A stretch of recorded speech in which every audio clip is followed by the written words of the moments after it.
শ্ৰদ্ধাৰ শিক্ষাগুৰুসকল জয় জয়তে আপোনালোকক মোৰ চেনেলটোলৈ স্বাগতম মই শিক্ষা সম্পৰ্কীয় আৰু আমাৰ গতানুগতিক বিদ্যালয়ত আমি যি পাঠদান কৰো সেই সম্পৰ্কীয় ভিডিঅবোৰ মই দি থাকো গতিকে আজি আমি নতুন শিক্ষাবৰ্ষৰ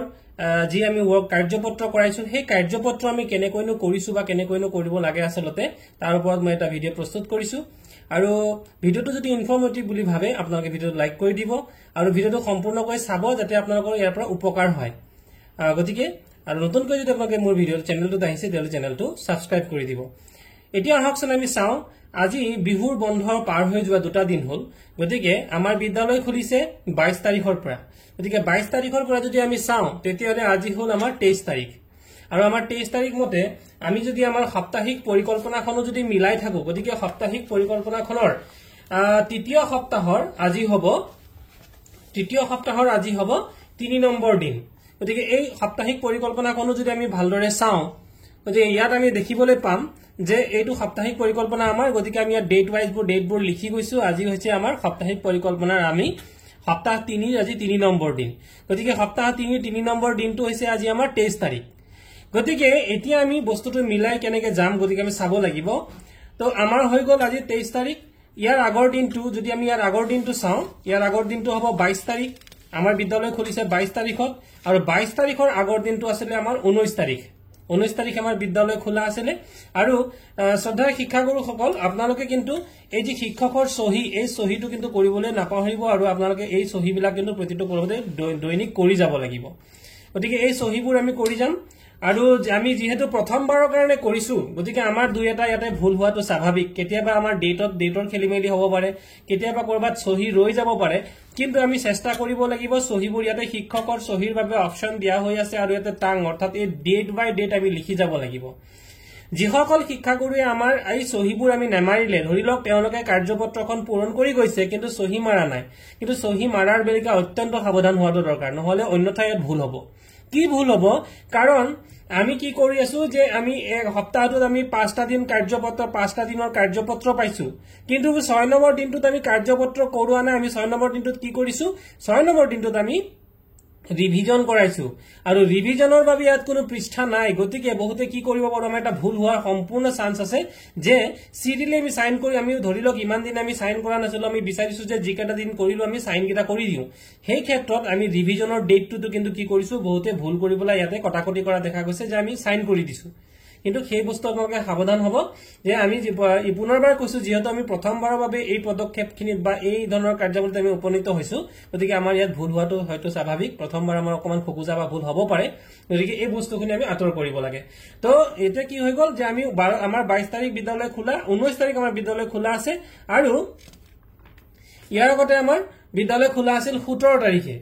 কিন্তু 17 তাৰিখটো মই যদি আমাৰ 1 তাৰিখৰ পৰা যিসকলে বিদ্যালয় আমাৰ কাৰ্যপত্ৰসমূহ পূৰণ কৰিছে বা যিসকলে বিদ্যালয় মানে কাৰ্যপত্ৰখন 1 তাৰিখৰ পৰা পূৰণ কৰা দেখুৱাইছে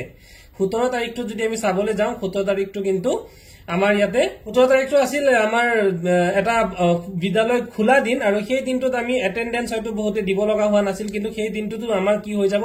17 তাৰিখটো পৰি যাব আমাৰ ৰিভিজনৰ ডেট গতিকে আমি 17 তাৰিখটো আমি সাইন কৰিবলগীয়া নাই 17 তাৰিখ নহয় পেলে হ'ব 12 তাৰিখ গতিকে 12 তাৰিখ হ'ব আৰু তাৰ আগৰ ডেটটো হ'ব 11 তাৰিখ ঠিক তেনেকৈ আৰু যদি আমি কৰি গৈ থাকো তাৰ পিছতে 10 তাৰিখ ৰেগুলাৰ হ'ব 10 তাৰিখ হ'ব 9 তাৰিখ হ'ব সপ্তাহ 2 9 তাৰিখৰ আগত হ'ব এফালে হৈ যাব 8 তাৰিখ হ'ল তাৰ পিছত 8 তাৰিখৰ পিছত 8 তাৰিখৰ পৰা আমি যদি 8 তাৰিখ লওঁ 8 তাৰিখৰ পৰা কিন্তু পুনৰ আহি যাব আমাৰ আকৌ 5 ইয়াতে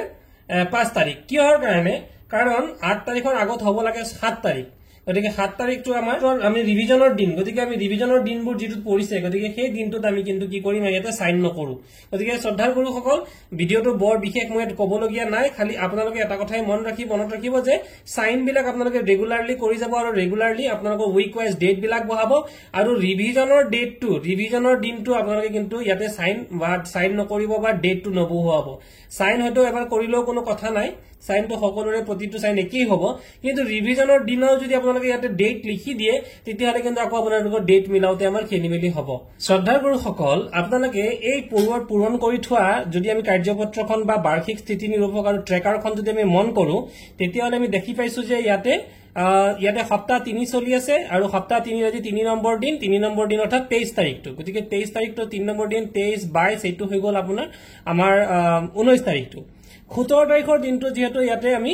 6 তাৰিখটো আমাৰ গ্ৰীণ কালাৰ দিয়া আছে অৰ্থাৎ 17 নম্বৰ ডেটটো আমাৰ কি হৈ গ'ল 17 তাৰিখটো হৈ যাব আমাৰ ৰিভিজন ডেট গতিকে আমি 17 তাৰিখটো আমি ইয়াতে সাইন মাৰিবলগীয়া আমি যেটো কাৰ্যপত্ৰত আমি সাইন মাৰিবলগীয়া নাই তেতিয়াহলে আমাৰ কি হৈ গ'ল ইয়াৰ পূৰ্বত 16 তাৰিখৰ পৰা আমি সম্পূৰ্ণ বন্ধই পাইছো গতিকে 16 তাৰিখৰ পৰা আমি 13 তাৰিখলৈকে আমি বন্ধ পাইছো গতিকে এই বন্ধটো আমাৰ আহি গ'ল আৰু ইয়াৰ পূৰ্বতে আমি যদি চাই যাওঁ গতিকে 8 তাৰিখ আছিল 8 তাৰিখ 9 তাৰিখ 10 তাৰিখ 11 তাৰিখ আৰু এইটো হৈছে 12 তাৰিখ গতিকে 12 তাৰিখলৈকে থাকিল তাৰপিছতে বাকিখিনি হৈছে আমাৰ বন্ধ পৰি গ'ল আৰু আমাৰ যেহেতু 17 তাৰিখ খোলা আছিল 17 তাৰিখে কিন্তু কি হ'ব আমাৰ এইটো ৰিভিজনৰ ডেট আছিল গতিকে আমি 17 তাৰিখটো আপোনালোকে কাৰ্যপত্ৰত কিন্তু সাইন নকৰিব তাৰপিছতে ইয়াৰ আগৰ সপ্তাহটো যদি ঠিক তেনেকৈ মন কৰো যে আমি ইয়াতে লিখিছো 7 মানে আমাৰ সেশন আৰম্ভ হৈছে বা 1 তাৰিখে আৰু 7 তাৰিখে আমাৰ সেশন শেষ হৈছে 7 তাৰিখে কি কাৰণে শেষ হ'ল যেহেতু আমাৰ ইয়াতে 7 তাৰিখে শেষ হোৱা দেখাইছো মানে আমি সিৰিয়ালি 1 2 3 4 আৰু 5 এই 5 দিন আমি কৰিলো 5 তাৰিখে 5টা ডেট আমি পুৰা কৰিলো 6 তাৰিখটো হৈ যাব দেওবাৰ পৰিব গতিকে 6 তাৰিখটো আমি সাইন কৰিবলগীয়া নাই আৰু হ'ব গৈ পেলাই আমাৰ 7 তাৰিখটো গতিকে 7 তাৰিখটো হৈছে ৰিভিজনৰ ডেট গতিকে শ্ৰদ্ধাৰ গুৰুসকল এনেকৈ আপোনালোকে কাৰ্যপত্ৰবোৰ পূৰণ কৰি যাব তেতিয়াহলে হয়তো সময়ত গৈ পেলাই আমাৰ কোনো ধৰণৰ অসুবিধাৰ সৃষ্টি নহয় বুলি ভাবিছো গতিকে কিবা আপোনালোকৰ মতামত থাকিলেও মতামতবোৰ কমেন্ট বক্সত কমেন্ট কৰি পেলাই জনাব গতিকে মই আশা ৰাখিছো আপোনালোকে কথাবোৰ ধৰিব পাৰিছে আৰু মই চেষ্টা কৰিম ইয়াৰ পৰৱৰ্তীটো এনে ধৰণৰ আমি শিক্ষামূলক ভিডিঅ'বোৰ দি থাকিবৰ বাবে আপোনালোকে চেনেলটো যদি ইনফৰমেটিভ পাইছে ভাল ভাবিছে সাবস্ক্ৰাইব কৰিবলৈ লাইক কৰি দিব আৰু শ্বেয়াৰ কৰি দিব